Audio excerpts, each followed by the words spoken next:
भारत माता की, भारत माता की, भारत माता की, वंदे वंदे वंदे। मंच पर उपस्थित भारतीय जनता पार्टी के गाजियाबाद हापुड़ विधानसभा क्षेत्र से जुड़े हुए लोकप्रिय सांसद और केंद्रीय मंत्री माननीय doctor general VK Singh ji, Uttar Pradesh सरकार में मेरे सहयोगी मुझे दे दो, मैं कैसे को दो इस जनपद के प्रधानमंत्री संदीप सिंह जी, विधानसभा के प्रभारी और प्रदेश में राज्य मंत्री का दर्जा प्राप्त कैप्टन विकास गुप्ता जी, माननीय सांसद श्री अग्रवाल जी, जिला पंचायत की अध्यक्ष श्रीमती रेखा नागर जी, माननीय विधायक श्री कमल मलिक जी, माननीय विधायक श्री विजयपाल पाटिल जी, आज के इस कार्यक्रम में उपस्थित पूर्व सांसद सम्मानित श्री रमेश तोमर जी, जिला के अध्यक्ष से दिनेश राणा जी, जिला प्रभारी मान सिंह गोस्वामी जी, प्रदेश मंत्री चंद्रमोहन जी, श्रीमती लज्जा रानी गर्ग जी, वाईटी सिंह जी, प्रफुल्ल शासक जी, श्रीमती गीता गोयल जी, हरिदास सिंह जी, पूर्व विधायक धर्मेश तोमर जी,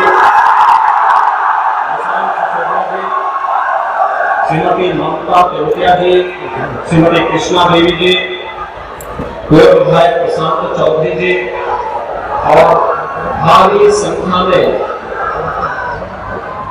मौसम की विपरीत परिस्थितियों का सामना करते हुए आज इस भोलाना विधानसभा क्षेत्र में आयोजित इस कार्यक्रम में उपस्थित भोलाना विधानसभा क्षेत्र और जनपद हापुड़ से जुड़े हुए सभी उपस्थित भाइयों बहनों, आप सबके उत्साह को मैं नमन करते हुए लगभग 340 करोड़ रुपए की परियोजनाओं का लोकार्पण और शिलान्यास का कार्यक्रम आज यहाँ संपन्न हो रहा है। इसके लिए आप सबको बधाई देता हूँ, आप सबका अभिनंदन भी करता हूँ। भाइयों बहनों, जब मैं आज प्रातः गाजियाबाद से नोएडा के लिए प्रस्थान कर रहा था, तब मुझे बताया गया था कि मेरठ, हापुड़ और आसपास के क्षेत्र में भारी बरसात हो रही है और मुझे स्वयं इस बात के लिए संकेत था कि पता नहीं मौसम की विपरीत परिस्थितियों में यहाँ का एक कार्यक्रम, पिलखुआ का एक कार्यक्रम आयोजित हो पाएगा कि नहीं हो पाएगा, क्योंकि कार्यक्रम स्थल पर पानी भर गया, चारों ओर मूसलाधार बारिश थी। लेकिन आप सबने इस सब के बावजूद जो उत्साह दिखाया, मुझे लगता है कि इंद्र भगवान भी आप ही के स्वागत में बरस रहे हैं। आप सबका मैं अभिनंदन करता हूं, आपकी उपस्थिति के लिए, आपके उत्साह के लिए आप सभी का हृदय से स्वागत है। भाइयों बहनों, आज विकास की ढेर सारी योजनाओं को लेकर के हम लोग यहाँ आए हैं। याद करिए, विकास की योजनाएं हापुड़ जनपद की तीनों विधानसभा क्षेत्र की है। सरकार ने विकास के मामले में भेदभाव किसी के साथ नहीं किया, लेकिन अगर भोलाना विधानसभा क्षेत्र से भी भारतीय जनता पार्टी का विधायक होगा तो संभवतः विजयपाल पाटिल कमल मलिक की तरह ही उसकी प्रॉपर पैरवी करके बड़ी बड़ी परियोजनाओं को यहाँ पर भी लाने का काम किया होगा।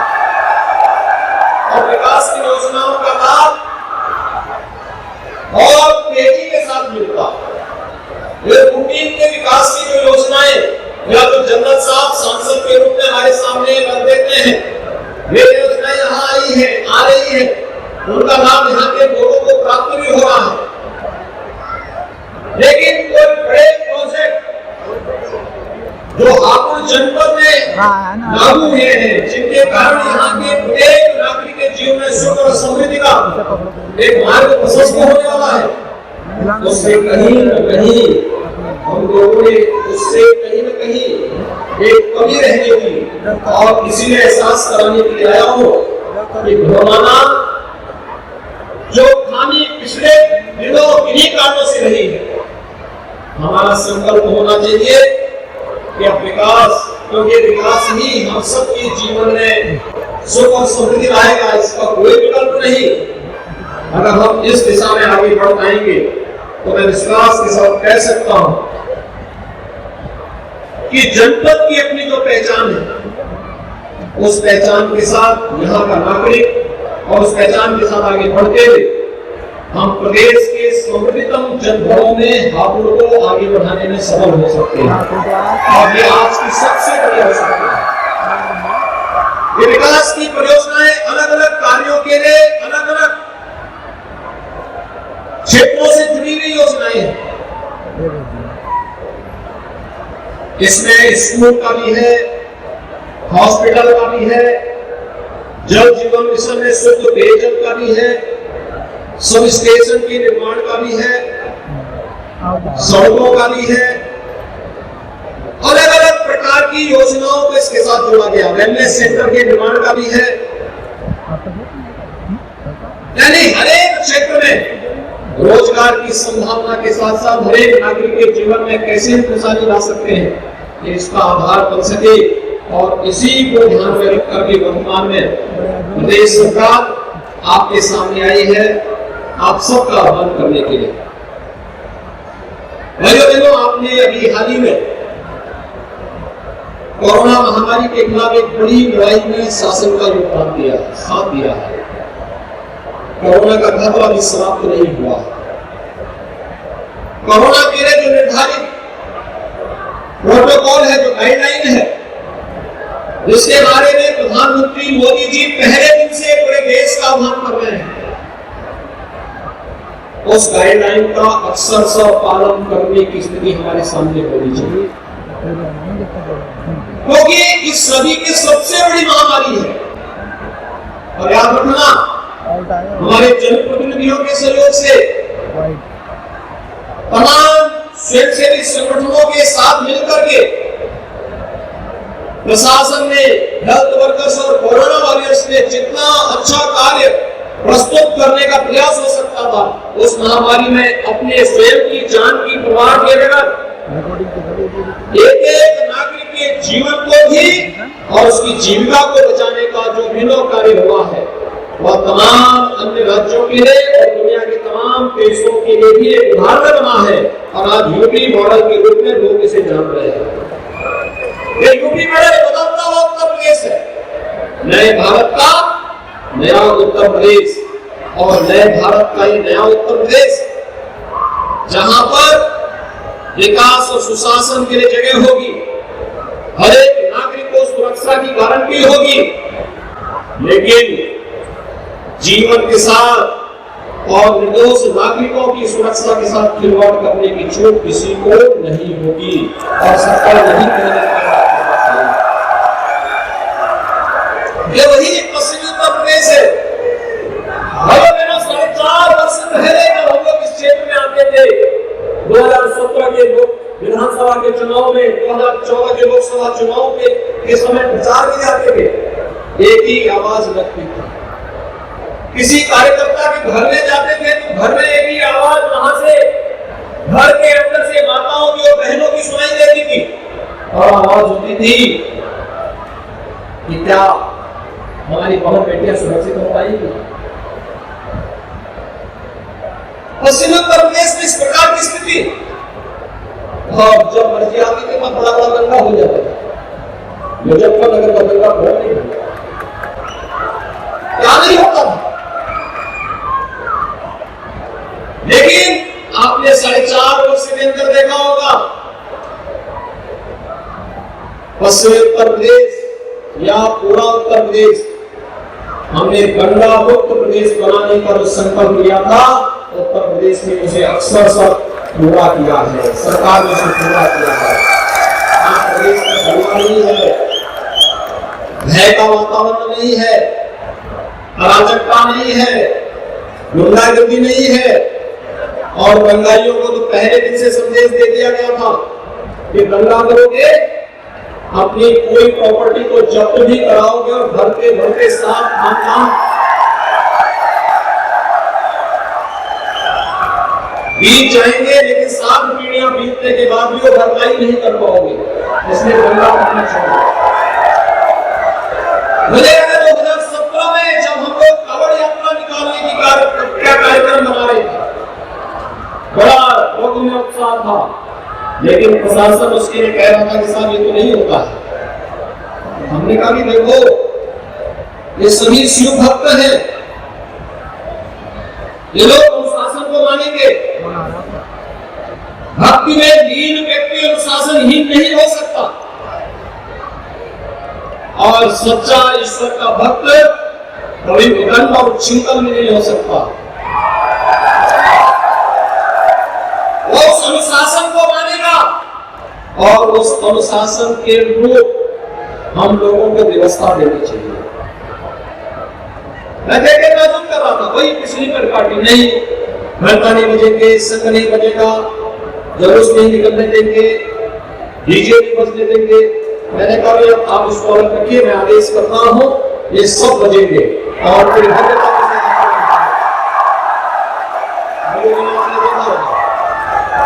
गाजियाबाद से हरिद्वार के बीच 4 करोड़ श्रद्धालु शामिल होते हैं। कहीं कोई उपद्रव नहीं, कहीं कोई अराजकता नहीं, कहीं कोई असुरक्षा नहीं। हर एक व्यक्ति अपने आप को सुरक्षित महसूस करता हुआ जाता है, और व्यापारिक संगठनों के द्वारा, स्वयंसेवी संगठनों के द्वारा, सामाजिक संगठनों के द्वारा उनके आवभगत के लिए जिस प्रकार से स्वागत के कार्यक्रम होते हैं, वह अभिभूत करने वाला होता है। यह आस्था, ये भारत की सबसे बड़ी ताकत है। और इसी आस्था का सम्मान करने के लिए आज आप देखते हो कि दुर्गा पूजा का आयोजन हो, गणेश पूजा का कार्यक्रम हो, दीपावली के समय लक्ष्मी पूजा का कार्यक्रम हो, या फिर कांवड़ यात्रा का कार्यक्रम, ये सभी सकुशल संपन्न हो रहे हैं। कहीं कोई इसमें समस्या नहीं है। और हमने सबसे कहा, हर वर्ग, हर मत, हर मजहब के लोग अपने अपने पर्व त्योहारों की शांतिपूर्ण तरीके से मनाएं, कोई बाधा नहीं। कानून के दायरे में रहकर के हम पर्व त्योहार मनाएं। सरकार की जिम्मेदारी बनती है उनको सुविधा मिले और सुरक्षा का उचित माहौल के सामने प्रस्तुत करें। ये उत्तर प्रदेश में भारतीय जनता पार्टी की सरकार ने इस प्रकार का वातावरण आपको बना करके दिया है, और मैं यही आपसे कहने के आया हूँ। हमें याद रखना होगा, कोई व्यक्ति हो, हर एक व्यक्तिगत बात को ध्यान रखना होगा। हमारी पहचान व्यक्तिगत पहचान नहीं हो सकती। हमारी पहचान देश की पहचान से बड़ी नहीं हो सकती। हमारी व्यक्तिगत उपासना विधि राष्ट्र से बड़ी नहीं हो सकती। हर व्यक्ति अपनी पहचान को बना ले, अपनी जातीय पहचान को ही बनाए, लेकिन अपनी उपासना विधि को भी अपने अनुरूप उसे आगे बढ़ाने की पूरी स्वतंत्रता है। लेकिन हम सबको याद रखना होगा कि हमारी व्यक्तिगत पहचान, हमारी जातीय पहचान, हमारा उपासना विधि की पहचान हमारी राष्ट्र की एकता और अखंडता और राष्ट्र की सुरक्षा में बाधक नहीं बननी चाहिए। हमारे लिए राष्ट्र धर्म सर्वोपरि होना चाहिए, और उस राष्ट्र धर्म के प्रति जब श्रद्धा और सम्मान का भाव, एक समर्पण का भाव हमारे मन में होगा, दुनिया की कोई ताकत आपका बाप दादा नहीं कर पाएगी।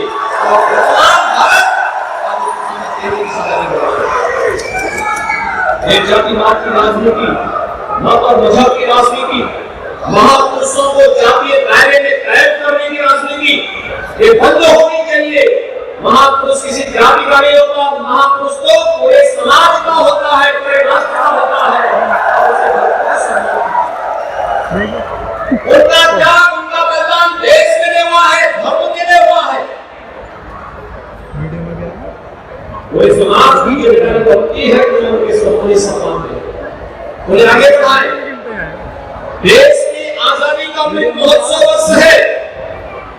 अमृत महोत्सव वर्ष में देश की आजादी के उन दीवानों को, उन क्रांतिकारियों को, अमर बलिदानियों को स्मरण करने का एक अवसर हमारे सामने आया है कि देश आजादी के 75 वर्ष अपने पूरा करने जा रहा है। तब आत्मावलोकन की आवश्यकता है, ये देखने की आवश्यकता है कि हमने कितना पाया है, कितना भी आगे तेजी के साथ आगे बढ़ने की आवश्यकता है कि वैश्विक मंच पर हमारा भारत प्रधानमंत्री मोदी जी के नेतृत्व में दुनिया की एक ताकत के रूप में आगे बढ़ सके। और भारत को इस स्थिति में पहुंचाने के लिए आज हम सब मिलकर के कार्य करेंगे। ये आज हम सब का संकल्प होना चाहिए। और इसीलिए आज आपके बीच में मुझे आकर के बहुत प्रसन्नता की अनुभूति हो रही है। भाइयों बहनों, बचपन में हम लोग सुनते थे हापुड़ के बारे में। हापुड़ में हम लोगों ने अपने प्रदेश में एक जनपद एक उत्पाद की योजना बनाई स्थानीय उद्यमियों को प्रोत्साहित करने के लिए। मैं भी देख रहा था एक जनपद एक उत्पाद से जुड़े हुए उद्यमियों के कुछ लोगों को मंच पर सम्मानित किया गया। अलग-अलग लोग उसमें कार्य कर रहे हैं। मैं देखता था हापुड़ के बारे में लोग कहते थे और पूरे प्रदेश का कोई जनपद ऐसा न हो जहां की अपनी पहचान हो रही है। हापुड़ के बारे में लोग क्रांति मानते थे। कितना लोगों ने घर घर किस प्रकार से लोगों ने स्वतः स्वावलंबन का मार्ग प्रशस्त किया था। हम बिल्कुआ में यहाँ का जो कपड़ा उद्योग है, यहाँ का जो हथकरघा है, यहाँ का जो हैंडलूम है, इससे बनी हुई चादरें, इससे बनी हुई पाउडर पूरे देश के अंदर बिखरा हुआ था। और भाइयों बहनों, भारत का कोई घर नहीं होगा जहां पर हापुड़ के पापड़ लोगों के स्वाद में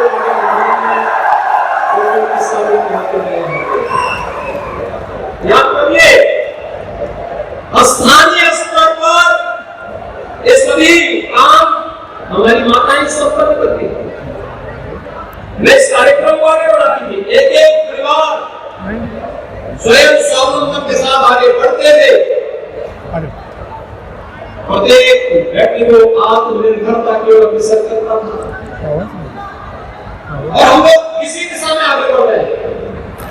मेरठ में जाते थे, मेरठ की रेवड़ियां किसको याद नहीं होगी, लेकिन समय के अनुरूप हम लोग आधुनिक खान पान की तरफ बढ़ते गए, अपनी परिस्थितियों से पीछे हटते गए। और आज देखते ही देखते नए तरीके से चीजें देखती हैं। हम सबको अपने उत्पाद को फिर से आगे बढ़ाने की दिशा में प्रयास करना होगा। ये घर घर में कार्य हो सकता है। हर परिवार को, स्वयंसेवी समूह को इस दिशा में आगे बढ़ाया जा सकता है। राज्य सरकार ने दिशा में प्रयास प्रारंभ किए। उत्तर प्रदेश एक जनपद एक उत्पाद के कार्यक्रम को आगे बढ़ाने के बाद देश के अंदर एक्सपोर्ट के हब बनने की ओर अग्रसर है। 1,21,000 करोड़ रुपए के उत्पाद को उत्तर प्रदेश आज के दिन पर दुनिया के विभिन्न देशों का एक्सपोर्ट कर रहा है। इतनी बड़े पैमाने पर एक्सपोर्ट उत्तर प्रदेश में लोगों के लिए बहुत बड़ा आश्चर्य का विषय बना हुआ है, लेकिन ये सच्चाई है, ये हो ही रहा है। और इसलिए भाइयों बहनों, आज के इस अवसर पर मैं आप सबको इस बारे में आह्वान करूंगा। हमें विकास के पर फोकस करना होगा। जैसे यहाँ पर इस लोकसभा सीट पर general doctor VK Singh ji के नेतृत्व में लगातार यहाँ के विकास के लिए प्रयास हो रहे हैं। हमारे दोनों विधायक श्री विजयपाल आरती और श्री कमल नरी के दोनों लगातार विकास के लिए समर्पित भाव के साथ कार्य कर रहे हैं। हमारे श्री दिनेश गोयल जी लगातार किसानों का प्रयास कर रहे हैं। लगातार बनने के बाद से जब भी लखनऊ में मुलाकात होती है, विकास की किसी न किसी जनपद की योजना को लेकर के अवश्य बात करते हैं। विकास मुद्दा जब इस क्षेत्र में जब लखनऊ में आते हैं कृषि क्षेत्र में क्या सुधार हो सकते हैं, क्या हम नया दे सकते हैं, इस दिशा में भी उनके द्वारा निरंतर सरकार को सुझाव भी दिए जाते हैं और सरकार के द्वारा कार्ययोजना तैयार की जाती है, उसको मजबूती के साथ लागू करने के लिए उनके द्वारा कितने स्तर पर प्रयास भी होते हैं। हर एक नागरिक को जुड़ना होगा इस सबके साथ और आज उसी दिशा में आगे बढ़ते हुए राज्य सरकार तेजी के साथ आगे बढ़ रही है। भाई बहनों, अच्छे जनप्रतिनिधि जुड़े जाते हैं तो अच्छी सरकार आती है, अच्छी सरकार आती है तो अच्छा कार्य भी होता है, विकास भी होता है, सुरक्षा का माहौल भी बनता है, सुशासन के लक्ष्य को भी प्राप्त किया जाता है। आपने 2014 में प्रधानमंत्री के रूप में मोदी जी को अपना समर्थन दिया, हो जाएगा। भारतीय जनता पार्टी के सांसद चुने गए,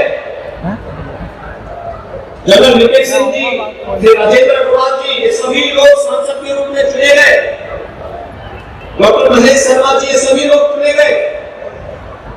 2019 में आपका सेवा फिर प्राप्त हुआ और आपने देखा होगा मोदी जी ने जो कहा सो करके दिखाया। कश्मीर में धारा 370 आतंकवाद की जंग की सदैव के लिए समाप्त हो गई, सदैव के लिए समाप्त कर दिया गया। आज कश्मीर लोकतांत्रिक प्रक्रिया के साथ जुड़ करके विकास की मुख्य धारा का साक्षी बना हुआ।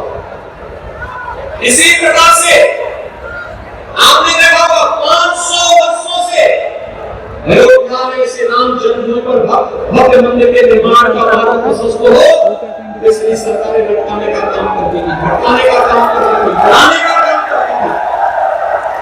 लोग बड़े बातें कर रहे थे, अयोध्या में राम मंदिर का विस्तार आ जाएगा तो खून खराबा हो जाएगा।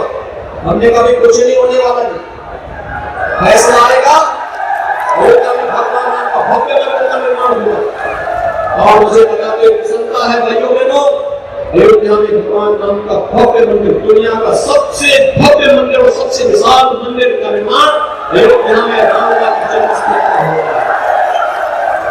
कौन ऐसा भारतीय है जो अयोध्या में रामलला के भव्य मंदिर से प्रभावित हो और भारत का हो, भारत की भारत बड़ी उत्साह और लोगों में। और हमें याद रखना होगा आज जो भी चल रहा है वर्तमान में, आपने देखा होगा एक तरफ राष्ट्र निर्माण को, राष्ट्र भारत को नए भारत की ओर, एक भारत श्रेष्ठ भारत की ओर प्रधानमंत्री मोदी जी के नेतृत्व में भारत सरकार तेजी के साथ आगे बढ़ाने का कार्य कर रही है। उत्तर प्रदेश इसका अनुसरण करते हुए तेजी के साथ विकास, सुरक्षा और सुशासन के एक नए मॉडल के रूप में खड़ा हो रहा है।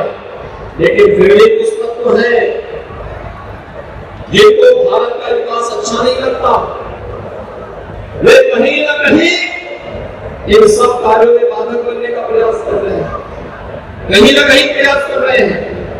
हमें उनको पहचानना होगा, हमें पहचानना होगा कौन लोग हैं जो तालिबान की प्रवृत्ति का समर्थन कर रहे हैं। तालिबान के समर्थन का मतलब एक हिंसक प्रवर, भारत विरोधी, मानवता विरोधी, महिला विरोधी और बच्चों के विरोधी जो कृत्य है वो आज आपको देखने को मिल रहा होगा। किस प्रकार से जुल्म ढाए जा रहे हैं, किस प्रकार के अत्याचार हो रहे हैं। और कुछ लोग हैं देशप्रेमी के साथ तालिबान का समर्थन किए जा रहे हैं। ये स्वीकार नहीं हो सकता। हमें सतर्क रहना होगा कि तालिबान समर्थक जो लोग इस प्रकार के गलत कृत्यों का समर्थन करते हुए घुसपैठ बनाने का प्रयास कर रहे हैं, इनसे सतर्क रहिए। मैं आज के दिन का आप सबको इस बात के लिए आश्वस्त करने के लिए आया हूं, 2014 के बाद देश के अंदर राजनीतिक एजेंडे को प्रधानमंत्री मोदी जी ने बदला। आज प्रदेश की सरकार पिछले 4.5 वर्ष के अंदर गांव के लिए, गरीब के लिए, किसान के लिए, नौजवान के लिए, महिलाओं के लिए, समाज के प्रत्येक तबके के लिए जितने कार्यक्रमों को लेकर के आगे बढ़ी है, सर्वत्र उसकी प्रशंसा हुई। उत्तर प्रदेश केंद्र सरकार की उन तमाम योजनाओं में अग्रणी भूमिका के साथ आगे बढ़ रहा है जिनमें उत्तर प्रदेश का कहीं कोई प्रोत्साहन नहीं होता था। योजना लागू ही नहीं की जाती थी। प्रधानमंत्री आवास योजना हो, उज्ज्वला योजना हो, स्वच्छ भारत मिशन में गरीब परिवारों के लिए शौचालय बनाने का कार्यक्रम हो, नौजवानों की नौकरी और रोजगार के मामले हो, और जब सुरक्षा का वातावरण नहीं था तो भाइयों बहनों उत्तर प्रदेश के अंदर तब निवेश भी नहीं होता था। आज तो हमने 3 लाख करोड़ से अधिक का निवेश उत्तर प्रदेश के अंदर कराने में सफलता प्राप्त की। ये निवेश केवल निवेश नहीं, ये रोजगार की है, विकास भी इसके साथ आता है और रोजगार और विकास के साथ इसको जोड़ करके इस कार्यक्रम को आगे बढ़ाने का कार्य किया गया है। आज के इस अवसर पर मैं एक बार फिर से भारी बरसात के बावजूद, मौसम की विपरीत परिस्थितियों के बावजूद आपने जिस मजबूती के साथ, जिस साहस का, जिस धैर्य का परिचय दिया और इस कार्यक्रम में भागीदार बने, मैं इसके लिए आपको हृदय से आपका अभिनंदन करता हूँ। एक साथ भागपुर जनपद को मिलने वाली सभी परियोजनाओं के लिए यहाँ के जनप्रतिनिधियों को हृदय से अभिनंदन करता हूँ, इनका स्वागत करता हूँ, इन्हें हृदय से धन्यवाद देता हूँ और भाइयों बहनों आप सभी को हृदय से बधाई देता हूँ और विश्वास के साथ आपसे कह सकता हूँ कि सरकार गांव के विकास के लिए, गरीब के उत्थान के लिए, नौजवान के रोजगार के लिए, हर एक नागरिक की सुरक्षा के लिए पूरी मजबूती के साथ, पूरी ईमानदारी के साथ कार्य करेगी। इस विश्वास के साथ आप सबके प्रति मेरी शुभकामनाएं। धन्यवाद। जय हिंद, जय श्री राम, जय श्री राम। बहुत धन्यवाद। एक बार जोरदार तालियों के साथ अभिनंदन करना चाहिए।